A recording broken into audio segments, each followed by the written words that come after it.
You are listening to a Clarkesworld Magazine podcast with your host and narrator, Kate Baker. Greetings, Clarkesworld citizens. I hope this podcast finds you well. This is our second story for the month of August, 2021. What have you been doing with your summer? You've been getting outside? You've been listening to these stories as you garden? Has you been getting back to life? Let me know. Send me an email at kate@clarksworldmagazine.com. That's Clark with an E. We're always interested in how you listen. And always thank you for your support. Whether you visit us on patreon.com/Clarksworld, clarksworldcitizens.com, or you buy a subscription via Amazon or the many other ways we are available, thank you for your monetary support. We can't do this without you. Each and every penny counts. So, our second story is titled 1,000 Tiny Gods. It is by Nadia Afifi, is a science fiction author. Her debut novel, The Sentient, was lauded by Publishers Weekly as a staggering and unputdownable. Her short fiction has appeared in the Magazine of Fantasy and Science Fiction and Abyss and Apex. Nadia grew up in the Middle East, but currently calls Denver, Colorado home. When she isn't writing, she spends her time practicing and falling off the lyra and working on the most challenging jigsaw puzzles she can find. You can find more at nadiaafifi.com. So, my dear listener, I hope you can sit back, relax, and let me tell you a story.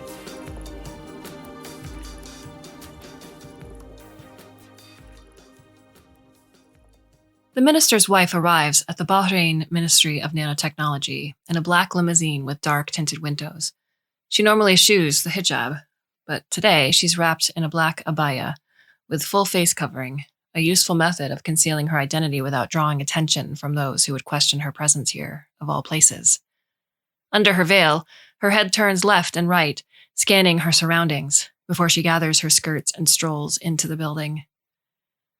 I stand with crossed arms at the second-story window with other nanotech developers, jostling for the best view. Animated voices surround me, the air thick with excitement and strong coffee. Think any of her security team will leak the story? She wouldn't be stupid enough to let that happen. Doesn't she have 3 degrees? Well, maybe she wants to be caught, cause a scandal and embarrass the minister. Her husband hates nanotech, like half of the country. He'd shut us down if he could. Well, she hates her husband, doesn't she? She'd be crazy not to. I slip away, gossip about anti-nanotech protesters and robotic mistresses trailing in my wake. My heels click on the tiled floor. Like most Bahraini programmers, I normally wear a uniform of worn jeans and a faded t-shirt from some obscure Arab metal band. Today is different. I need to convey power, professionalism, seriousness, all that noise that developers usually tune out, lost in the realm of zeros and ones. The clothes work their magic.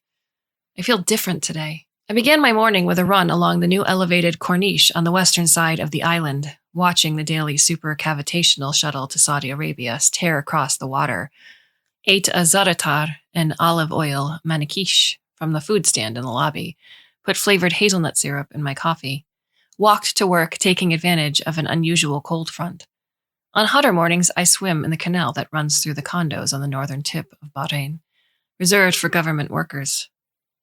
It's a good life. I can climb down from my back patio directly into the water and swim between the kayaks and lazy riverboats, popular with young Bahrainis. I pay all my bills and order takeout twice a week. But I can do better. And today, at last, the perfect opportunity has arrived. Assign me to the minister's wife's case, I say without preamble, strolling into Dr. Jawad's office. His eyes narrow as I lean back on his visitor's chair, propping my crossed legs on his desk. My heels are red, the color of power. Or so I heard on some podcast. She has a name, the doctor says. He taps his feet with unconcealed impatience. His fingers scroll over the 3D hollow monitor in the center of his desk, pulling up patient files with no regard for privacy. I know, I say.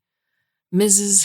Zaneb bint Hassan al-Mansouri, aged 61, first wife to the Minister of Defense and Veterans Affairs.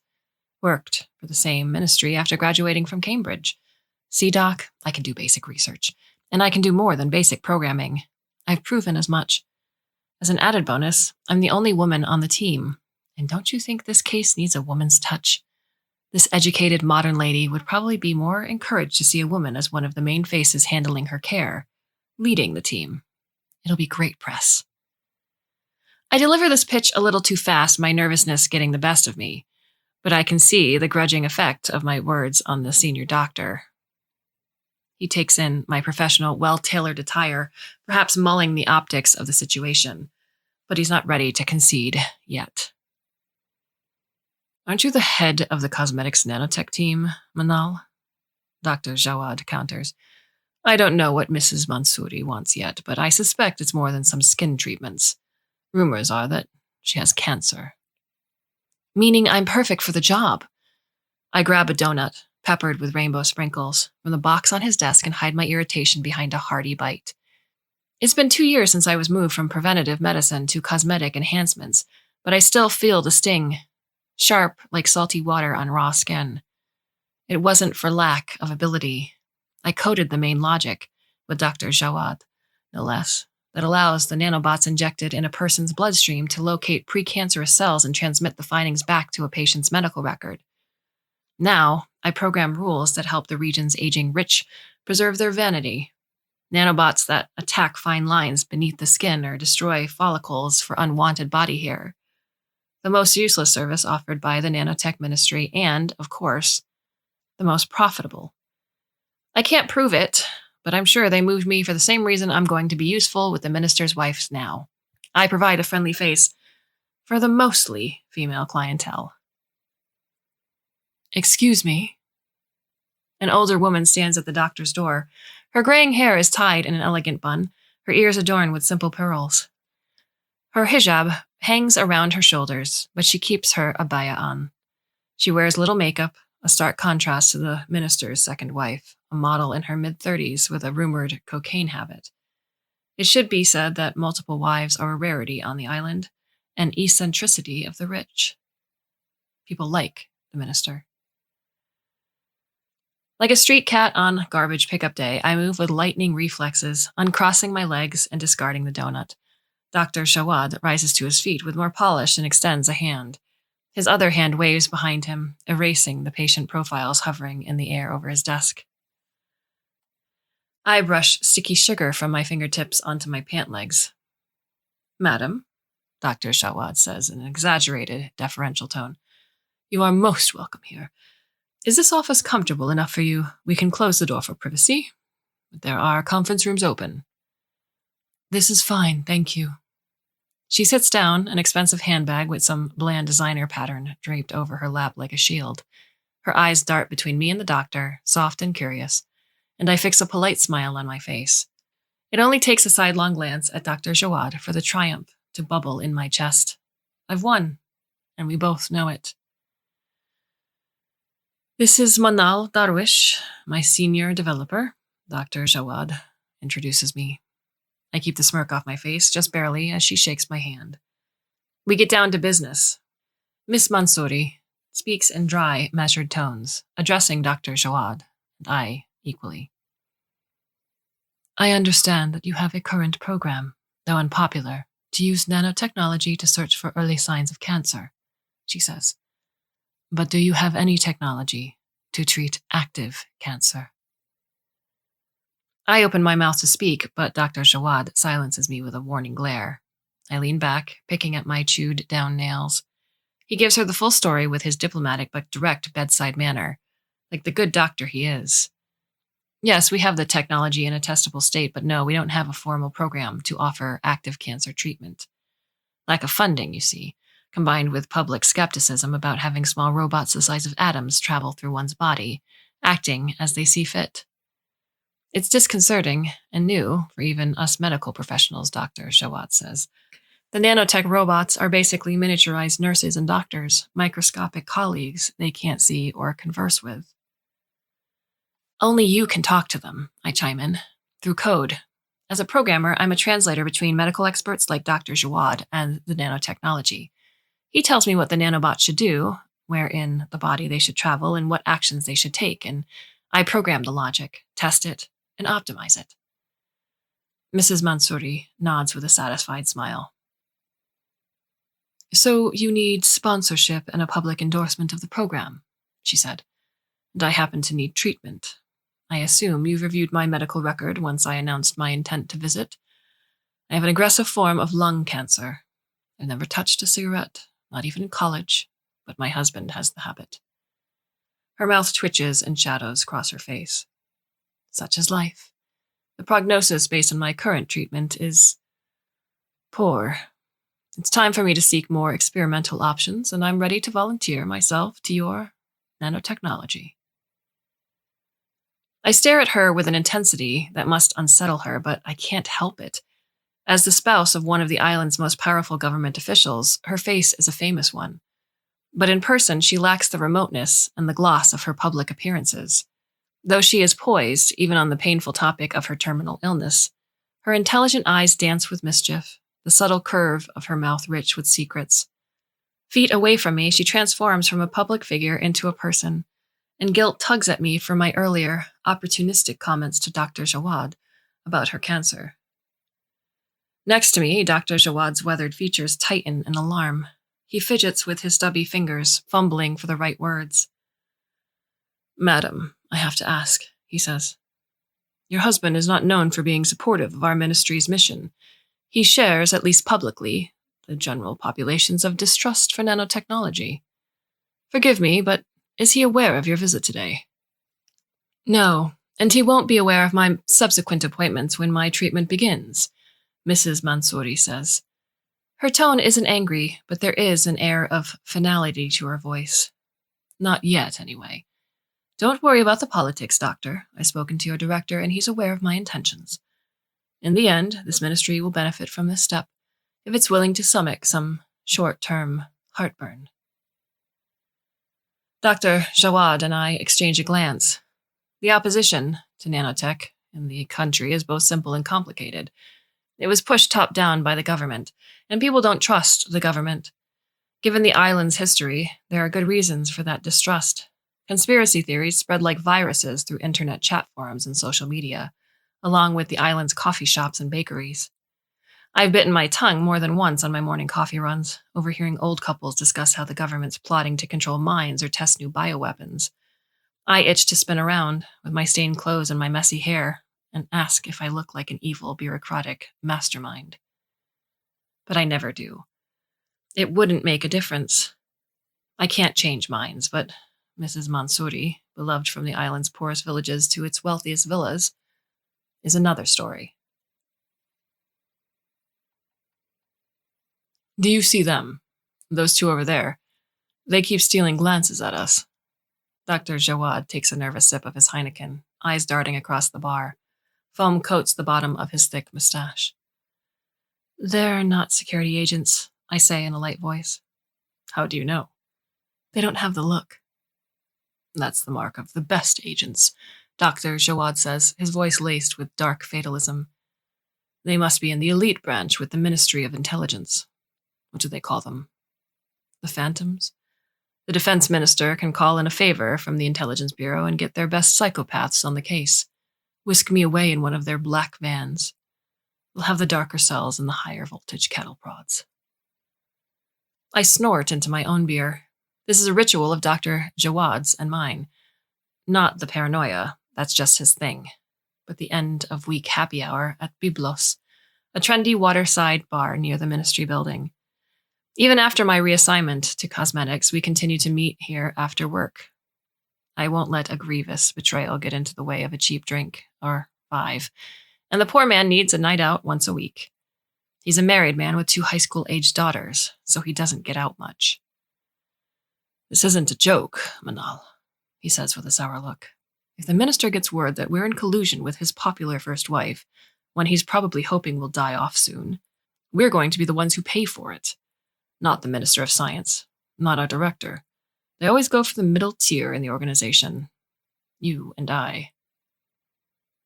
I'm just flattered to be middle tier at last, I say.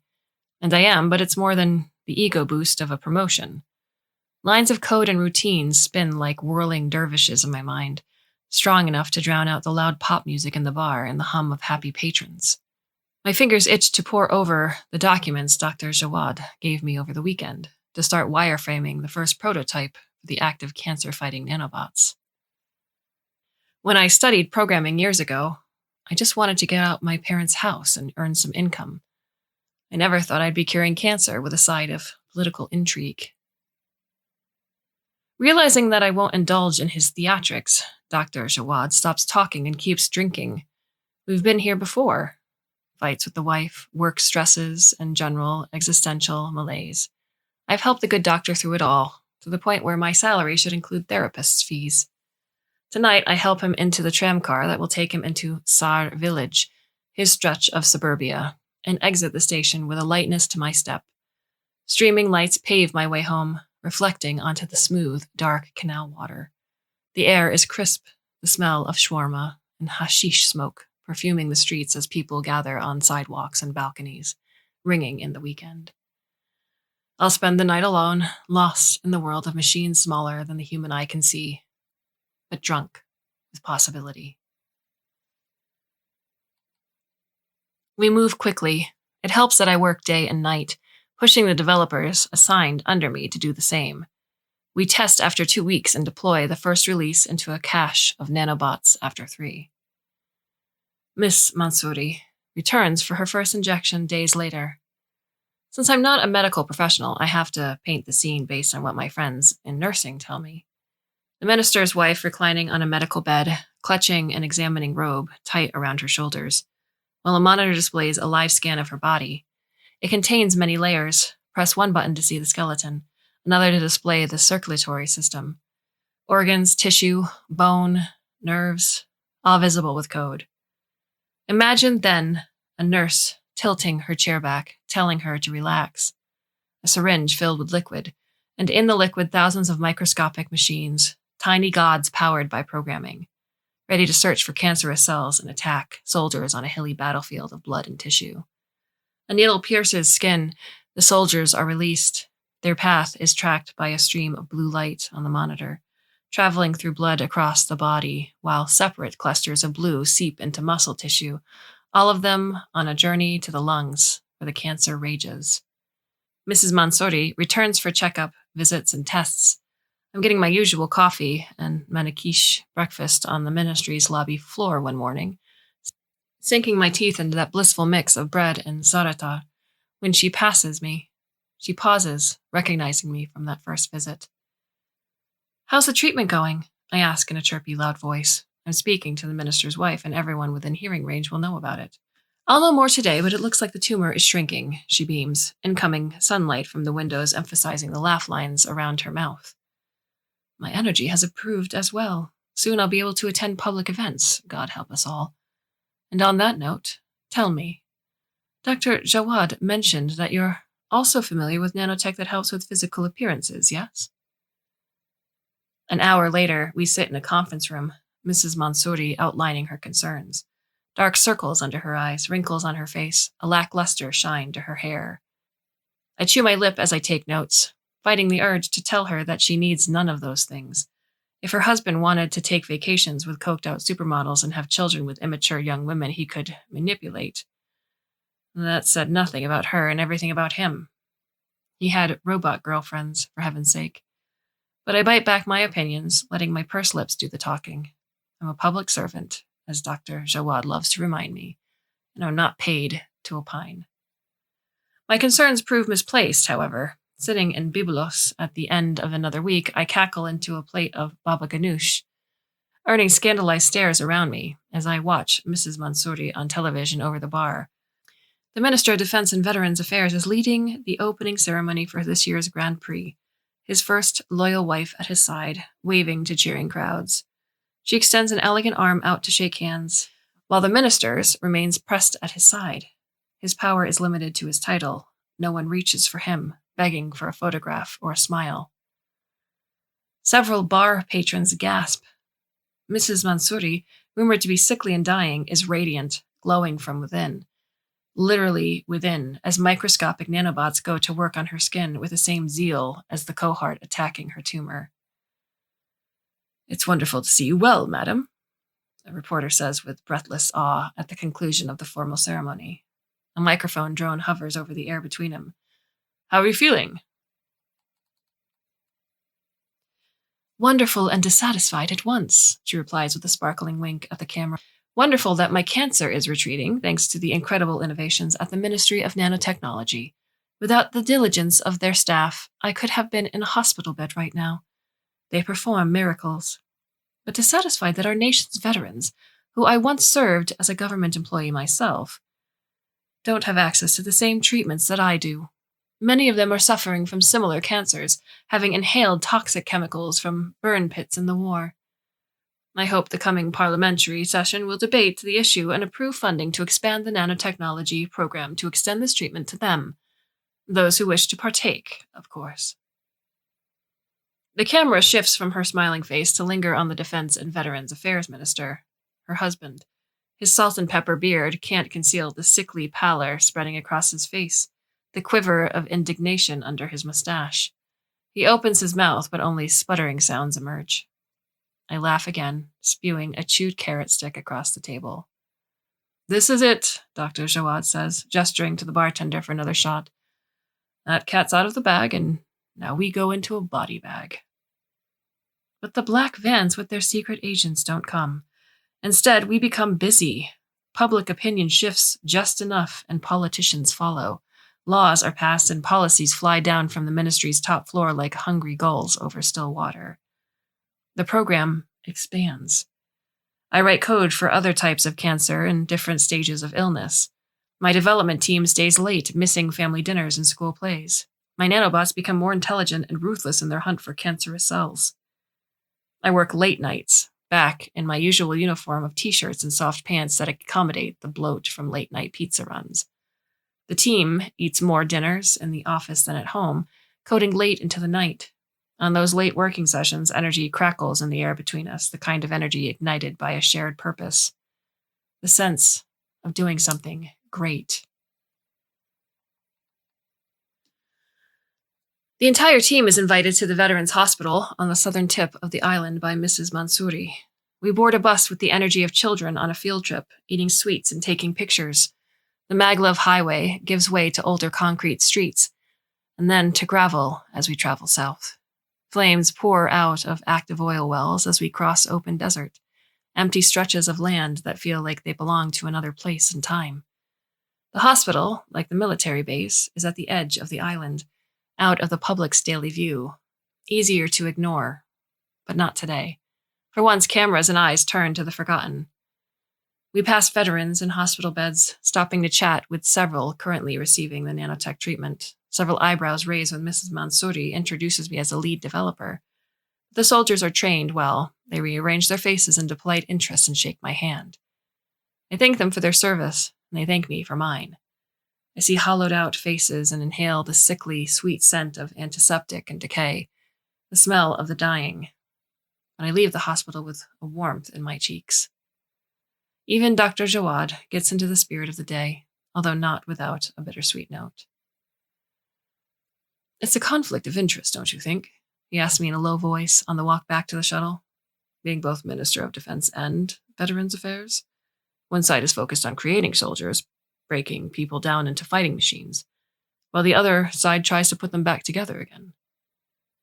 I sit next to Mrs. Mansouri on the bus ride back to the ministry. She asks me about my work with an interest beyond the scripted politeness of a politician's wife. Her questions are probing, built upon a foundation of knowledge about programming and healthcare.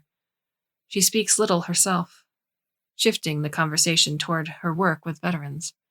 Her dark eyes dance as she speaks of extending the program to refugees and civilians impacted by the region's burn pits, noting the higher rates of cancer in neighboring countries. Her words are positive, but unease gathers inside me as I take in the dark circles around her eyes, the yellowish undertone to her skin. Her breathing is labored as she talks, her arms unnervingly thin. The healthy pallor from the Grand Prix is gone. Are the cosmetic nanobots not working? Or are they unable to keep up with the cancer spreading across her body? I won't dare ask her directly about her cancer, but I make note to bug Dr. Jawad during our next happy hour. I'm so rapt by the conversation that it takes me a moment to register that the bus has crossed the island, the sand-colored block of the ministry building rising above a maze of tight roads and white concrete homes. A loud cracking sound outside the window snaps me out of my murky thoughts. Startled cries rise throughout the bus. Before I can turn my head, another loud noise reverberates across the bus. The driver honks the horn, the muscles on his arm taut. Tension spreads like smoke through the confined space, a collective shiver traveling through the passengers. I gasp. Outside, through the vehicle's dusty windows, a large crowd gathers.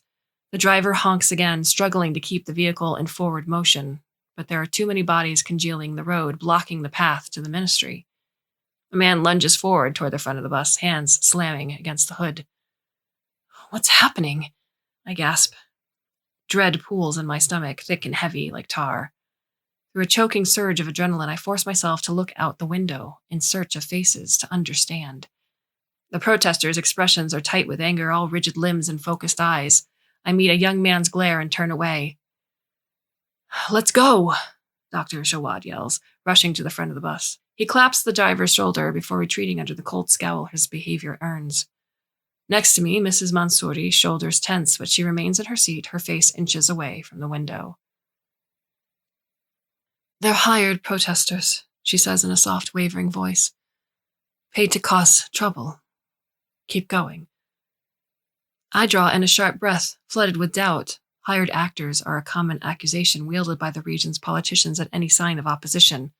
No criticism can be based on real grievances. But in this case, could she be right?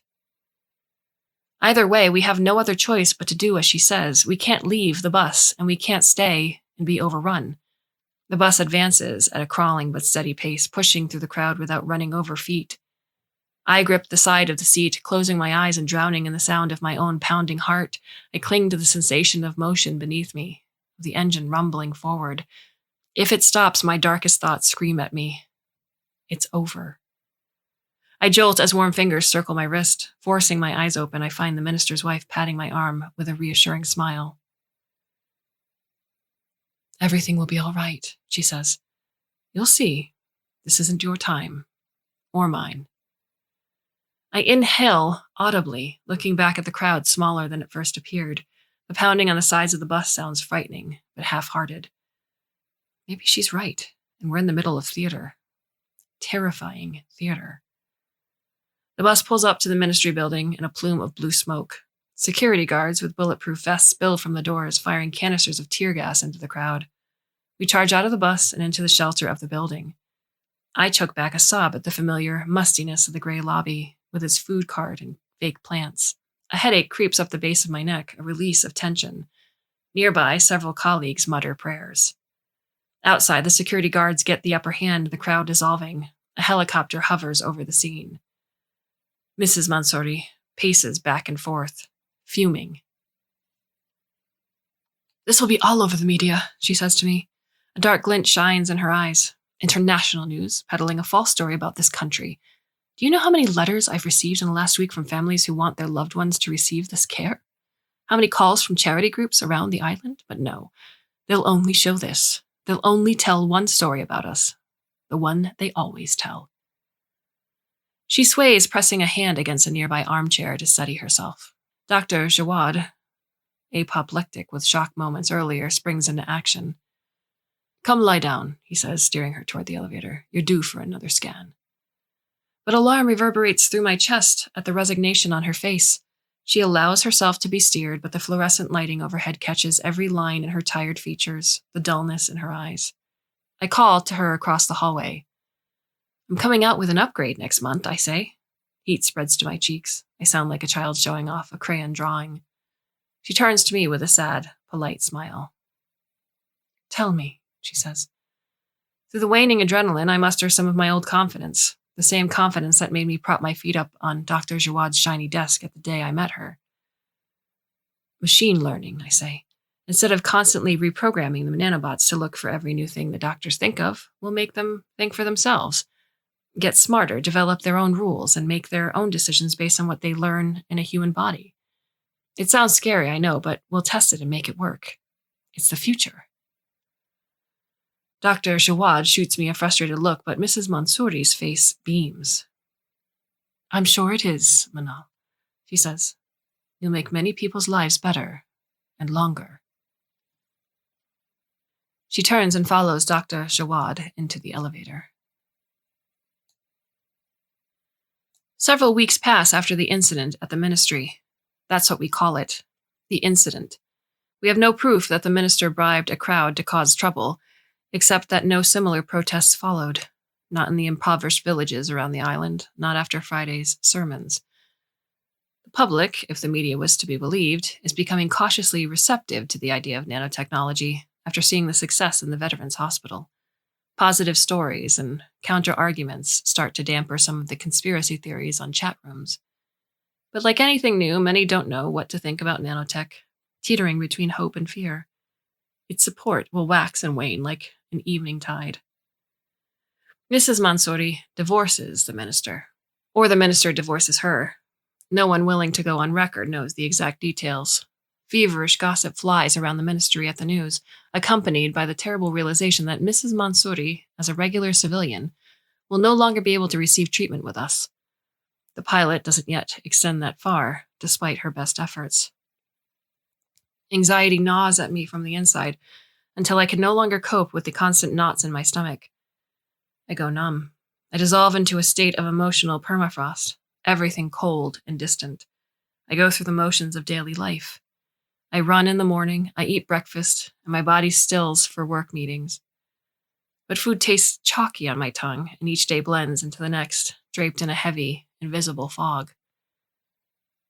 And then, the fog lifts, and the anxiety climbs, triumphant, back into my chest. I grab the newspaper every morning on the way to the office, spilling coffee over the pages as I scour for news about her. A recent picture of a paragraph. Any clue to her current health, whether the cancer or my nanobots are winning the battle. Rumors fly that she's left the island, flown overseas to Hong Kong or Paris for treatment. I don't believe it. She took pride in our local potential, and she wouldn't allow herself to be driven away. The divorce was not a retreat or even a concession to the minister's staged protest. It was an emancipation, a decision to walk away after setting a course that even the minister couldn't redirect. Rumors eventually reach us that she's dead, that her children held a private funeral knowing a public burial would invite both supporters and the minister's detractors, a circus they wanted to avoid. I don't want to believe it, but I still wear black to work the next day. It would be like her to face death with quiet dignity. The people on this island loved her, but few of us really knew her. It's fitting, I suppose, that she'd leave us with a touch of mystery surrounding her death. At Byblos, I raise my wine in a silent toast to her, wherever she is. We should have moved faster, I say to Dr. Jawad. On the machine learning, it could have overturned the cancer. Possibly, the doctor replies with a shrug. I turn to him in shock, the words sharper than a physical slap. I expected reassurance, not a confirmation of my worst fears. My fingers twitch against the urge to hurl my drink in his dejected face. Don't look at me like that, he says. It's not a criticism. We'll never know if we could have done something differently, but frankly, I don't think she expected to beat the cancer. Or at least, that would have been a nice benefit, but not her ultimate goal. She wanted to get us off the ground, to benefit others, to change how this country sees nanotechnology. And she did.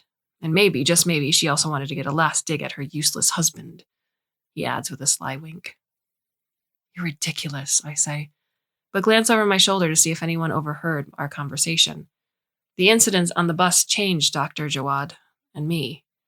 He openly mocks the government while I mind my words. I'm playing a long game. I must be tactical. You know, you weren't taken off the preventative medicine beat because you weren't good enough, Dr. Jawad says. I know, I reply. You all wanted to put me under a more traditional feminine role and let the boys shine on the heavy-hitting stuff. No, Manal. Dr. Jawad leans toward me, his breath thick with alcohol, but his eyes sober, unusually serious. You cared too much, took every failure personally. A number of us, your colleagues, saw you as a burnout risk, and you're too talented to lose. So you were put on a project with lower stakes. I lower my glass, chewing on his words. There's truth in them, but an incomplete truth. I could have burned myself out, but I also may have left if I hadn't been assigned to Mrs. Mansouri's case. She unlocked my potential, as well as a streak of resiliency. I've seen what it means to fight for a cause, even if you're not there to see it won. I've seen what it takes. I've seen that it takes time to turn a vision into reality. I have time, but I need more. I see now that time is a finite thing, like the glass compressed under my white-knuckled grip. And I must hold on to every second I've been given and not let go. I order some shawarma to go and ask for the check. Dr. Jawad gives me a bleary smile, but assures me he's sober enough to get to the tram, car alone, shuffling toward the exit. Tapping my fingers, I overhear the conversation next to me along the bar. There's no way the minister's wife would have taken that nano stuff and filmed herself with veterans if it had viruses, a man says with heated hand gestures at his date. If anything, the minister assassinated her. She had too much popularity and probably knew all of his secrets. I'm not saying she was involved in it, the woman replies. I'm sure she meant well. But what if the government used those nanobots to spread her cancer faster? And the veterans were just a sick experiment, to create a perfect assassination tool. I wouldn't put anything past them. My fingers still before I slam my hands on the bar counter. The couple spins around in alarm and I draw eyes across the bar. Heat crawls across my face, but I clear my throat. I work for the ministry, I say in a loud voice. I worked with Mrs. Mansouri. And while I can't speak for the entire government on the island, I can say that we did everything we could to keep her alive. We could have done more with proper funding and time, but no one wanted to give us that, including the government. She was kind, she was brave, and despite everything she went through, she saw the best in everything and everyone. If she were here and heard your stupid conspiracy theories... My voice fades. I don't want to see their reaction. If I shamed them or only fueled them to argue further, it doesn't matter. I spoke up at long last. My jaw tightens, but a surge of grim satisfaction warms my chest. I stand before hot tears escape my eyes, grab my food, and leave them to their drinks. Outside the bar, the air is cool, and I breathe a little easier. Lights dance over the canal's promenade, the glittering skyscrapers of downtown Menyana winking across the bay. Mosques, business offices, and villages stretch beyond it, a complex tapestry of past and future, one that I must build upon if I'm to make something new.